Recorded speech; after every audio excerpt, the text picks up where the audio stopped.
এই ব্যর্থতা আসিফ নজরুল স্যারেরও ব্যর্থতা। আমরা ওনার কাছে জানতে চাই, জানুয়ারি মাসে কথা ছিল ট্রাইব্যুনাল 2 গঠন করার, এটা মে মাস, আজকে মে মাসের 16 তারিখ। আমরা স্পষ্টভাবে আপনার কাছে উত্তর চাই, কেন মে মাসের 16 তারিখ হয়ে যাওয়ার পরেও দ্বিতীয় ট্রাইব্যুনাল গঠন হওয়ার কথা থাকলেও এখনো পর্যন্ত গঠন হয় নাই?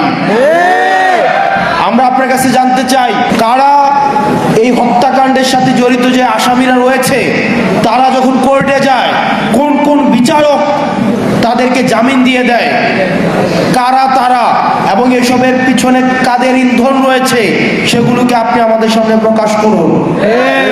আপনি বারবার বলেন যে আপনাকে ভিলেন বানানো হচ্ছে, আপনি বারবার বলেন যে আপনাকে মিসআন্ডারস্টুড করা হচ্ছে।